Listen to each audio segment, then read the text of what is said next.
What's different? You know, with you, with the band. You know? It seems like everything's different, but it's not really different. You know, it's we're doing the same thing. You know, still the same goal of stretching our boundaries and exploring our horizons spiritually and musically, emotionally. And, so there's a calm in that, you know. And so that just keeps going and going and going. But you know, the music industry itself has changed tremendously, and some things have fallen away. We found some new things, and yeah, that's pretty much it. My next question was, what are some of your influences? Musically, what are some of your influences? And if I looked at your iPod, what are you listening to right now? Right now, I'm listening to a lot of Black Keys. Nice. I like their production. Songs are great. Sure. Voice is killer. And some of your influences, like when you're growing up or when you're a budding musician? Well, I started off very young listening to like folk, like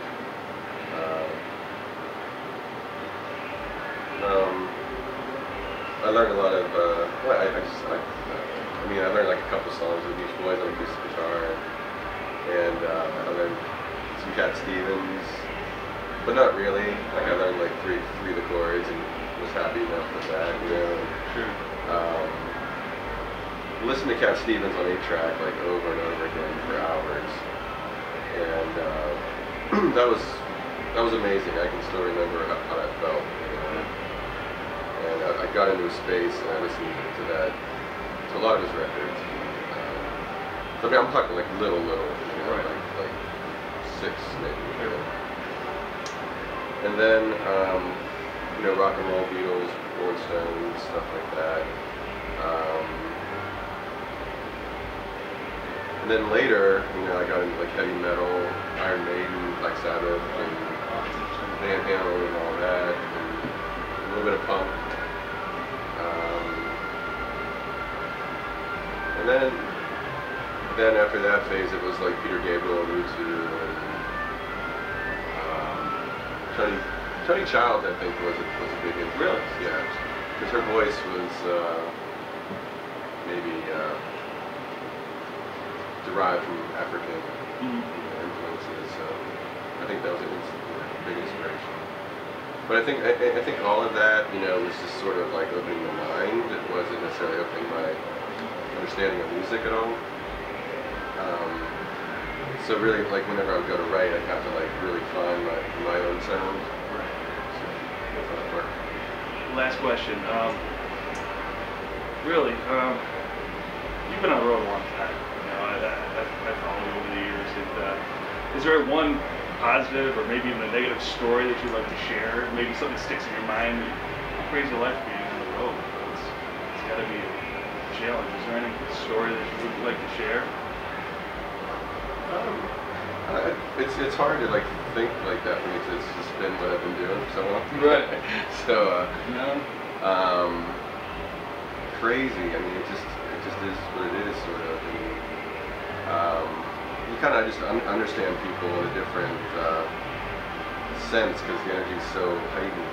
You know, you meet people, or either you're performing for people, or you meet them after the show or before the show. Everybody's so amped, you know, and so there's a different perspective and view that comes with that, you know, and learning about people. But I mean, I guess some of the best experiences were people that have already been through it, you know, like Carlos Santana or Robert Plant, were people that really stuck out in my mind that I'm like, wow, like someone can be comfortable like that, you know, it's like, because coming into this, I wasn't necessarily comfortable in my skin to start with, and then coming into this, I was just totally like freaked out and totally insular in my world, and those people really showed me how to step out. And you know, Carlos would tell me, you know, get angry at your band, go up there and scream at them, you know, because he could see that I was just like this, and I was like taking shit from people, and not taking shit from people, but not doing my duty as a leader, you know. And he was just like, God, get angry, you know. And in a very loving way. He's a beautiful person. Negative. Yeah, I don't really have anything. That's good that you know you had something sticking right there. Yeah. Where you could tell me. But I was lucky enough to see you with playing Page, and that must have been really special. The whole thing you played with those guys and their Egyptian ensemble that they brought. Because I see. Yeah. That's maybe why they picked you guys, because you guys have a lot of the same feelings about African music and that. So. Yeah, and I think it was Robert that asked us to do that tour. Right. We got to tour here for a month and a half, and then also go to England with them. So that was great. And I think I've already told this story 3 times for this video, but when we went to London, we played Wembley there with them, and the promoter didn't advertise that there's an opener. So when we went on stage, everybody thought it was like Led Zeppelin, and they were all screaming. The lights came on us, and in England they just like sat down and like got silent, because it's a different way they do music differently over there. And it took like almost the whole set to like get them up and dancing. Right. And they dug it. Awesome. Well, that's all I have for you. I do have a negative. I mean, on that tour, sometimes security doing their job, it's a crapshoot. So we were on tour and we were in Cleveland at the Gund Arena, and it just opened. It was my brother's birthday, and I was out late with them before the show, and got back maybe like 15 minutes before we were supposed to be on stage. So I'm running in, and I show my pass, which was the Robert Plant Jr. Page pass, and the head of security there wouldn't. She goes, "Oh, it's a fake." She goes, "Get out of here!" And so I had to like run around the arena, like probably 5 times, looking in all the little windows, trying to see somebody from our crew or something. And I got in like probably like 30 seconds. The whole band was like trying to like play the guitar, like who could learn the Rusty Root song, because the guitar part.